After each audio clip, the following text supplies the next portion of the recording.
What is a pronoun? John Buntag.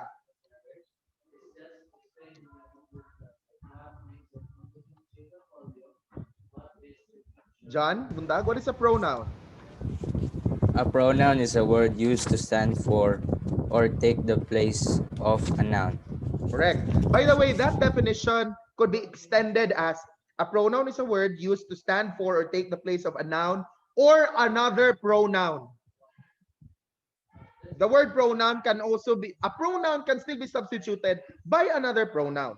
That's of course a possibility. But in the context of this discussion, I just cut it at the word noun. So a pronoun, again, is a word used to stand for or take the place of a noun.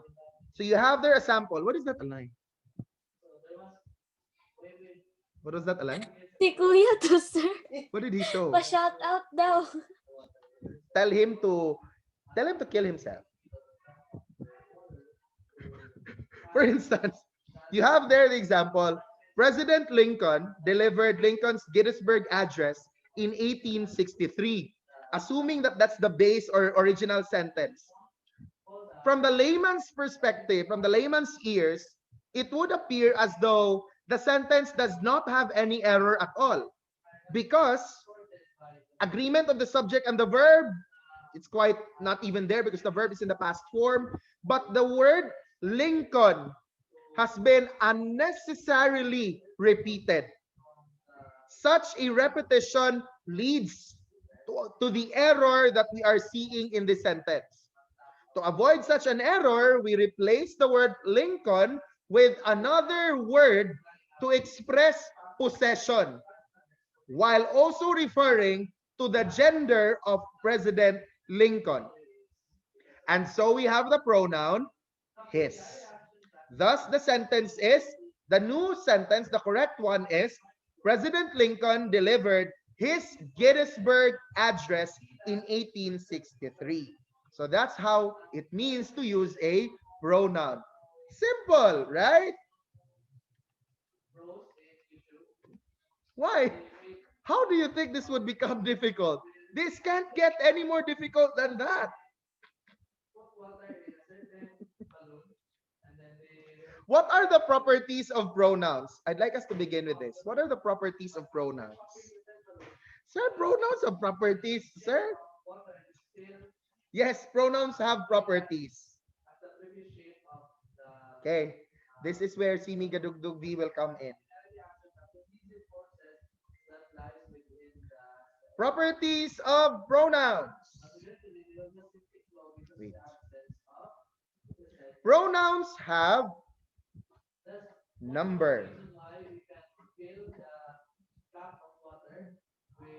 Of course, what are the two numbers of pronouns? Alay.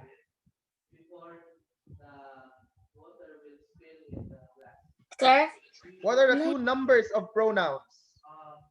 I don't know, sir. Oh my gosh. Says, Chelsea, what are the two numbers of pronouns? I don't know. Singular, plural? Correct. Singular and plural. Diba? Very, very familiar. Give me a singular pronoun. Jaika. Singular pronoun. Huh? Again, sorry, Jaika. One, sir. One is also a singular pronoun, correct. Give me another singular pronoun. Jana Biliana. Yes, Yulana, it's all you can. Jana Biliana, give me a singular pronoun.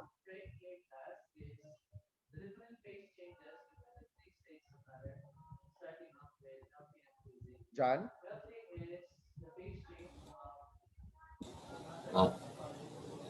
Singular pronoun.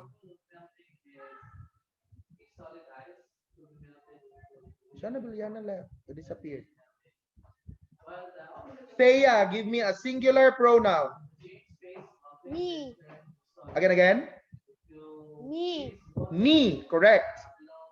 For any pronoun that refers to only one person, that is singular. Give me a plural pronoun, Carlos. We. We. So if you have we, you can also use words like them, they, their.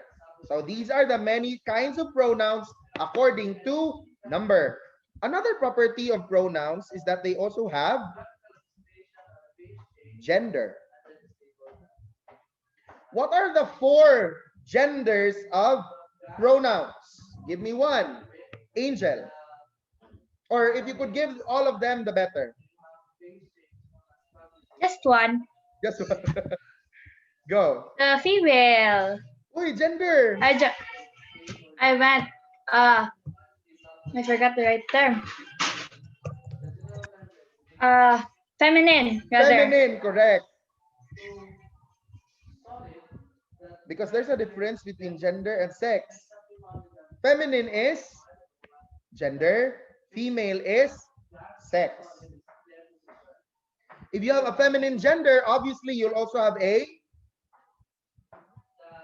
masculine gender. Please take note of the spelling, people. Huh? I've had a student before who spelled masculine with MU, believing that it's the root, it's similar to muscle.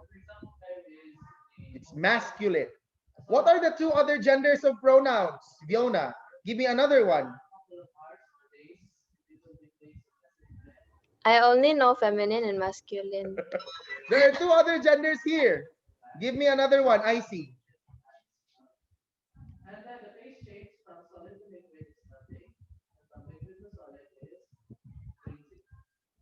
Icy? I see you're on mute.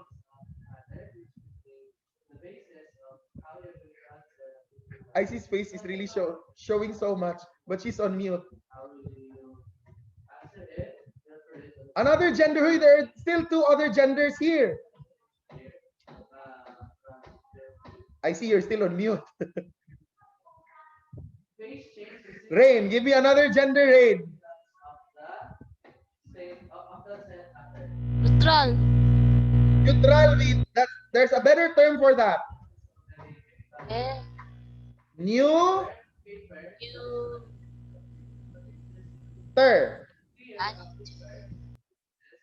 And the last one, Nina, is correct. It's common.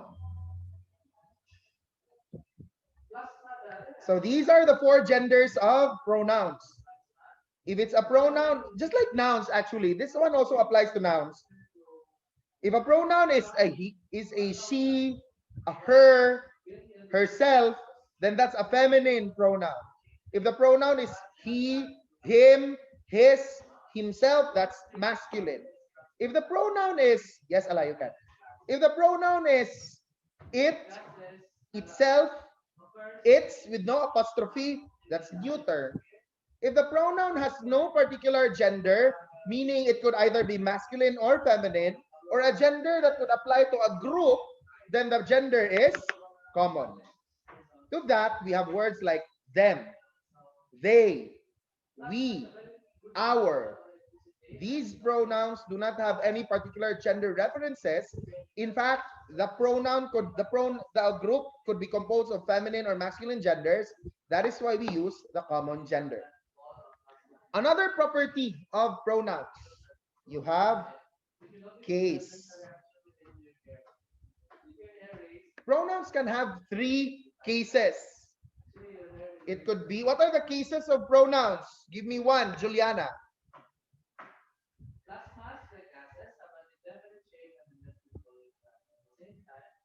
I don't know, sir. Kiana, give me a case of a pronoun.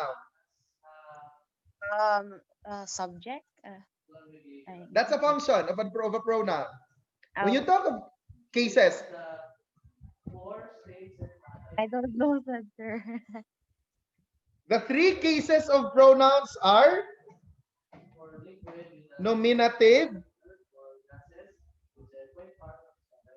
objective,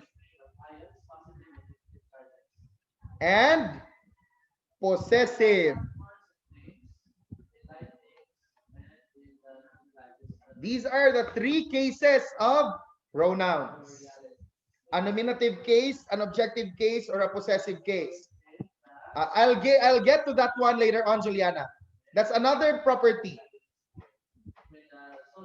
For the nominative cases of pronouns, where's the green marker? Oh, there. For the nominative case of pronouns, this is where the pronoun functions as the subject or the predicate, not or. Oh my God. And the predicate nominative. For the objective case, this is where the pronouns functions as the DO, the IO, and the OP. Familiar with these five? Subject, PN, DO, IO, OP. We had them when we discussed nouns as well. Functions of nouns. So when Kiana earlier mentioned subject, that's a function of a pronoun under the nominative case.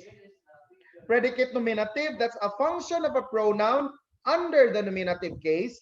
And for any of these three objects, that's the function of a pronoun under the objective case.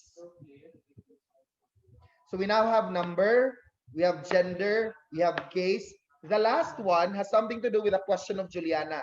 Another property of pronouns is types. Nouns can come in varying types. It can be a personal pronoun. It can be an indefinite pronoun. It can be a demonstrative pronoun. It can be a relative pronoun. It can also be an interrogative pronoun. There's so many of them. It can be a reflexive pronoun. It can be an intensive pronoun. It can also be a reciprocal pronoun. There are 8 of them. 8 types. Personal, indefinite, demonstrative, relative, interrogative, reflexive, intensive, and reciprocal. Sometimes the reciprocal pronoun is interchangeably discussed together with reflexive and intensive pronouns. So the 7 generally are the main types of pronouns. The reciprocal pronoun could be broken down as reflexive or intensive pronouns. So Juliana, this answers your question. Look, oh, where did I learn all of this? By the way, when I was in high school, I never got introduced to these things, to all of these things. I just learned all of them when I started teaching here in IA. I had to force myself to love these things. Eventually I did. I learned to love these things in grammar, to even just continue enumerating all of them down. What are examples of personal pronouns? These are the pronouns that you can use in the nominative case. Meaning, you can use them as subjects. You can also, by the way, use them in the objective, the personal pronouns are the ones that you can use in any of these 3 cases. That is why you have personal pronouns like he, him, his, they, them, her, she, hers, hers. All of those are personal pronouns. Personal pronouns have particular references, specific references. Indefinite pronouns are those with ambiguous references. So where we can have plural or singular indefinite pronouns. Plural indefinite pronouns are like some, many, both, few, all. They are your plural indefinite pronouns. Singular indefinite pronouns are someone, anyone, somebody, anybody, one. These are a few of the many singular indefinite pronouns. Demonstrative pronouns. What are the 4 demonstrative pronouns? Juliana. There, those, There? the, the, those, these, this, that. Okay, correct. There are only 4 demonstrative pronouns, and these are this, these, that, and those. Only 4. The word mentioned by Juliana, this word, take note, it's not a demonstrative pronoun, rather it's an adverb. Relative pronouns, we had them when we discussed noun clauses. We also had them when we discussed adjective clauses. Remember those words like which, who, that, whose, whom? The ones that we'll use when we have an adjectival relative clause. Interrogative words, interrogative pronouns, these are pronouns that we use to begin a question. Like what, when, where, how. They are WHs together with a how. They are used to begin a question. That is why you use them for interrogation.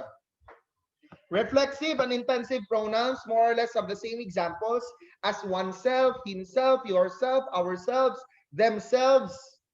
They are your examples of reflexive or intensive pronouns. Depending on how they're used, they can become reflexive or intensive. Like for instance, reflexive, she made herself the new captain of the team. She refers to herself. In the same way, herself refers to she. The person made as the captain is the person she. Intensive, this is to intensify an action, like she herself killed her husband. So no one else killed the husband but the person represented by the pronoun she, as there was an emphasis that it was really she who did the killing of the husband. These are your properties of pronouns. I think this isn't found in your module. Why did I have to introduce this, all of these? The knowledge, our knowledge of all these things will be very helpful in trying to determine the correct agreement of the pronoun and its antecedent. Which brings us to the question, what is an antecedent? Sorry. Alex, what is an antecedent, Alex?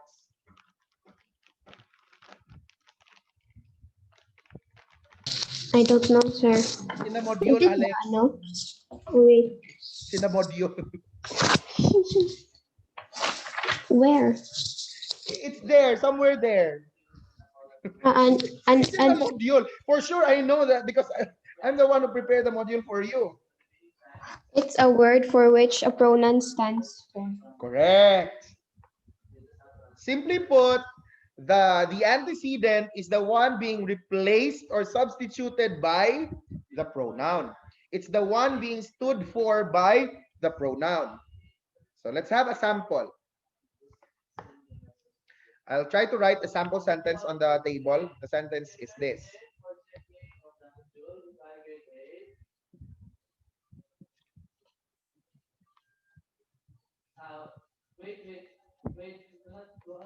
Wait, I'm trying to write a sentence on the table. We start turning on, you can give the call. April, you can leave the call, April. Look, Jed. Wait. Wait. It's almost done. It's almost done. Okay, it's now done. So here's your sentence. Sorry, here are your sentences. There are 2 sentences here. My father came home late. That's the first one. The second sentence is, my father had to do something important. If I tell you to combine these 2 sentences such that you will use the correct agreement of the pronoun and antecedent, what will that combined sentence be? What will that single sentence be? Again, combine these two and observe the correct agreement of your pronoun and antecedent. What will our correct sentence be? Angel. I understand that in the first part there, it's physics, so I'm not going to be shocked if you so start like that. Really, the It's all right, Chelsea. Sorry, Angel. There. What are we looking for again, sir? Combine these two sentences such that in the new sentence that you'll create, you will observe the correct agreement of the pronoun and the antecedent. Any way, sir? Yeah. My father came home late because he had to do something important. Okay. My father came home late. Did you use the word because? Because he had to do something important. Okay, here's the sentence created by Angel. Let's try to analyze the sentence. Wait, here. My father came home late because he had to do something important. The subject remains to be father.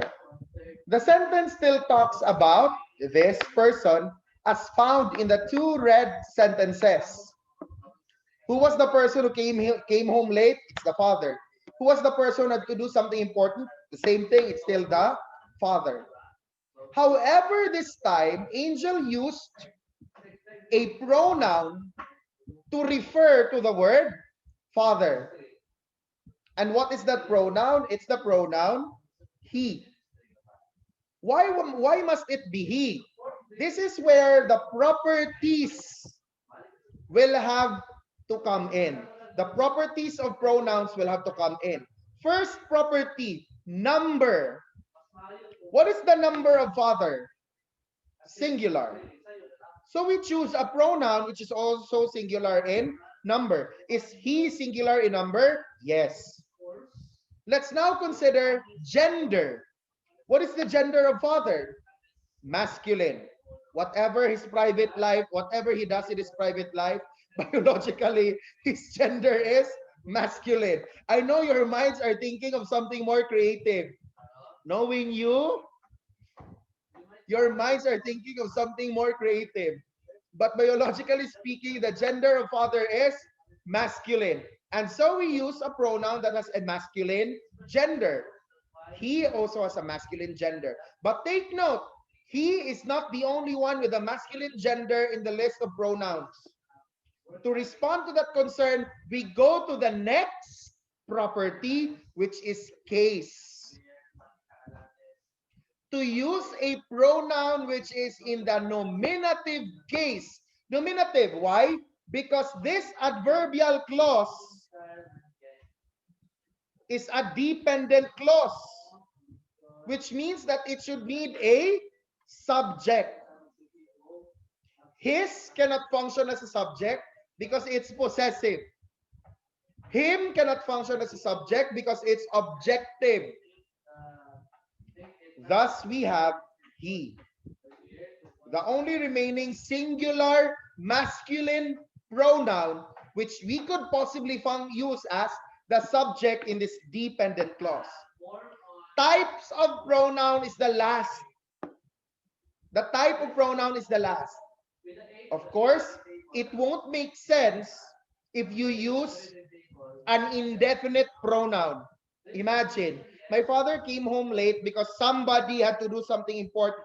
If you base it to the original sentence, we know who that person is for something to do important, and that's the father.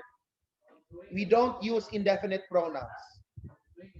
Nor will we use a demonstrative pronoun. My father came home late because this had to do something important. It doesn't make sense. So we are left with a personal pronoun to use. And that's, of course, the pronoun he. See, there's a reason why we had to go back to the 4 properties of pronouns. That is to help us arrive at a sentence that follows the correct agreement of the pronoun. He is the pronoun, and father is the antecedent. There are questions. If only sentences are all this simple. If only they are all structured in this manner.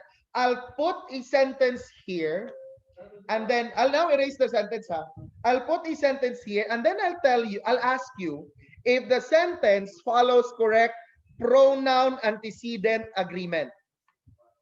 If you say that it does not follow correct antecedent pronoun and antecedent agreement, then you give us a way to revise that sentence, to change that sentence to arrive at one that is grammatically correct. Wait. I'll have to think of an easy sentence for you.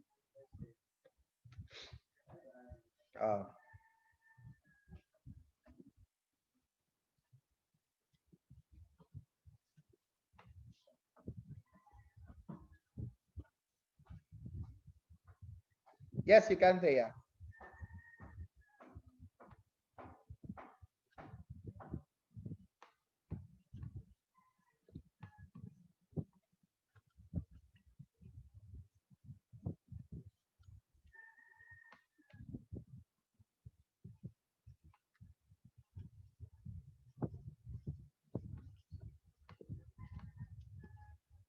Okay, here's your sentence, people. The soldiers successfully won the battle, and it gave them so much joy. Is this sentence correct or incorrect? To assess its correctness or wrongness, look at the agreement of the pronoun and the antecedent. Again, the sentence is, the soldiers successfully won the battle and gave them so much joy. Is this a correct sentence or an incorrect sentence under the lens of pronoun antecedent agreement? I'd like to ask, wait, I'll look for the list. Who will I ask? I'd like to ask, wait, Ishi isn't here.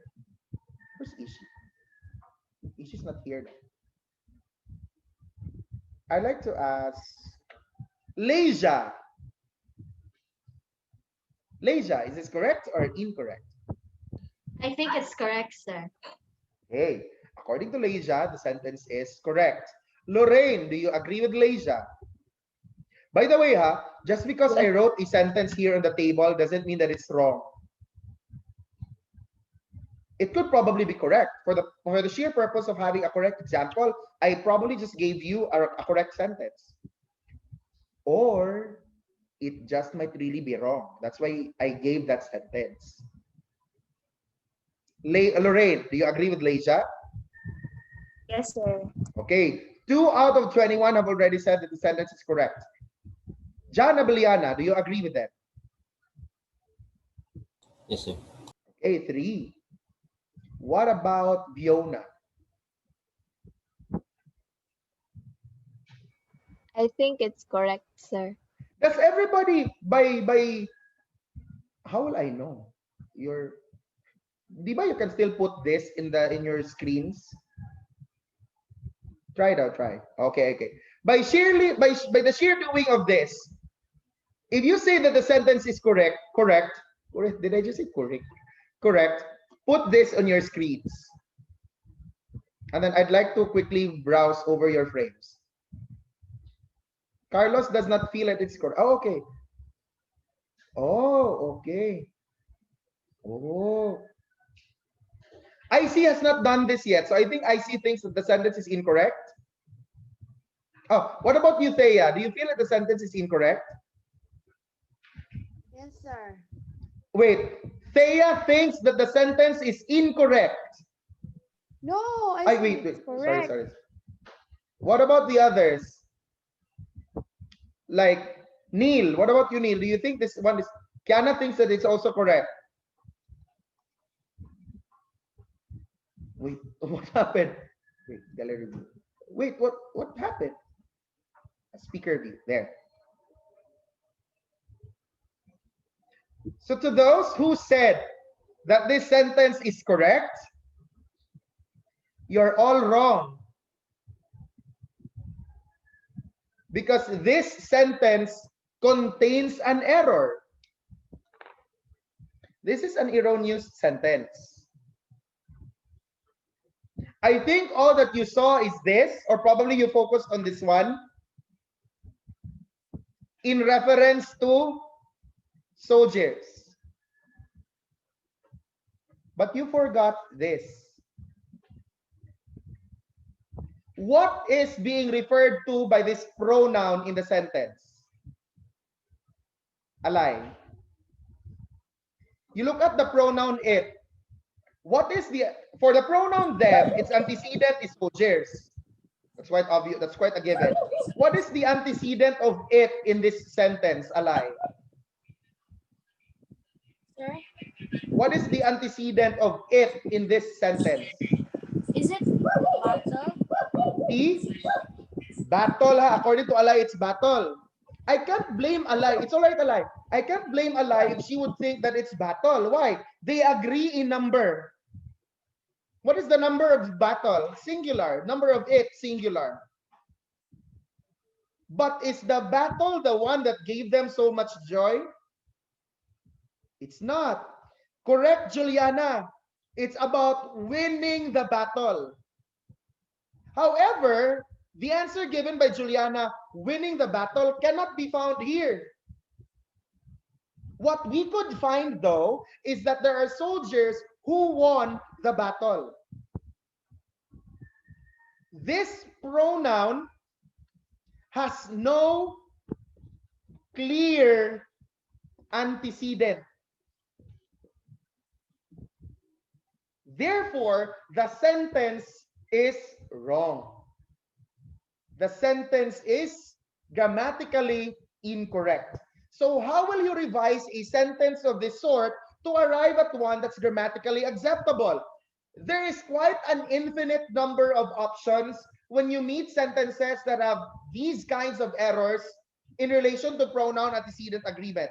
For instance, you can have a revision that says, winning the battle gave the soldiers so much joy. Oh, diba? There's no pronoun there. There's no antecedent. So you don't have to make any error on pronoun antecedent agreement. Or the soldier, if you really wish to have pronouns in a sentence, the soldiers successfully won the battle and winning it gave them so much joy. Oh. Or winning the battle. Winning is a gerund. Its object is it. Now it refers to battle. The soldiers successfully won the battle and the feeling of victory gave them so much joy. Oh, you are not using it. You have replaced it in that sentence. Now I have given at least 3 revisions of this one to arrive at a sentence that is grammatically correct.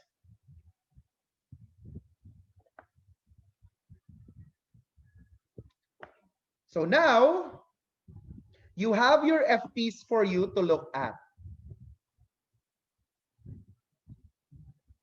There are, I think, only 2 FPs here, FPs 1 and 2. The first one is a mere identification of an underlining of the antecedent. Wait. Yeah, underlining the antecedent and the pronoun that supposedly completes the sentence. That's elementary. That's too elementary.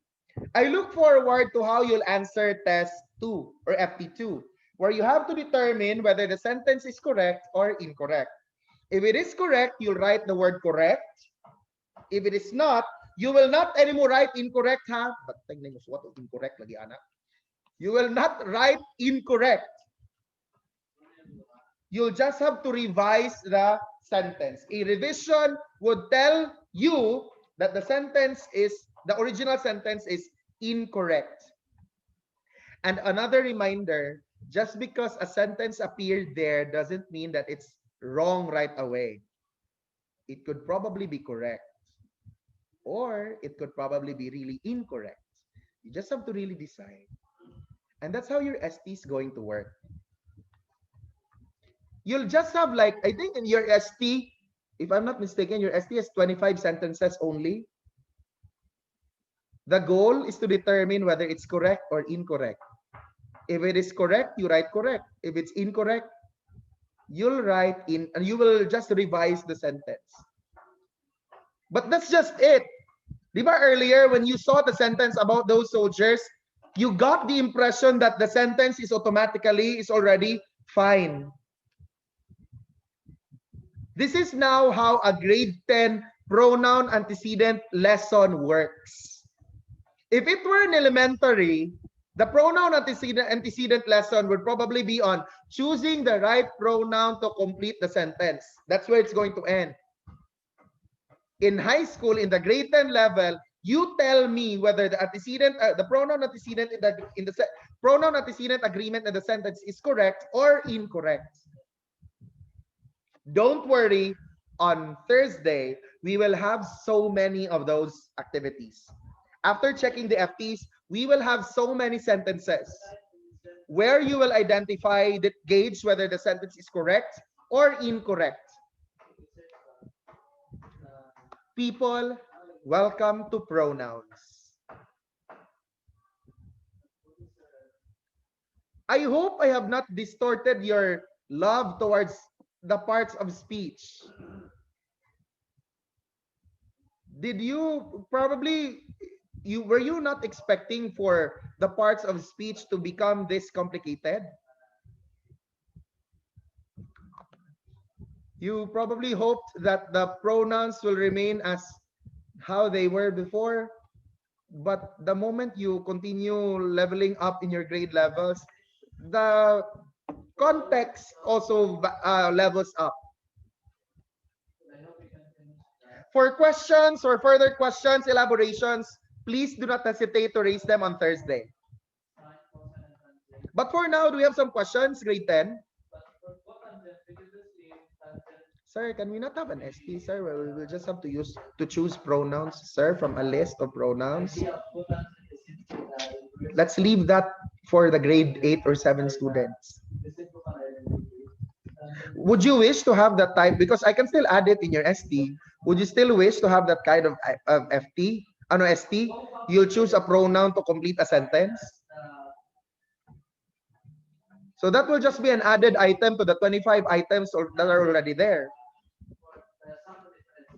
We'll see if I can add those items up. We'll just see. At least, no, maybe you can get 1 point, no, 1, 2, 3, 4 points. And then I might also add in an item where I'll have to ask you of the antecedent. Yeah, I think I like that part where I'll ask you of the antecedent. And if you give me one that's not supposed to be given, it will be deducted now to the total number of right, minus, wrong, still. We'll just see how far I can modify the ST that I've already made. Goodbye and thank you, grade 10. Goodbye and Thank you, sir. Same. Goodbye and thank After you. pronouns, Bye, sir. we'll just hope and pray that we could still touch the other parts of speech. Because there are 8 of them. We have just finished 4. Shut up, Daniel Baluran.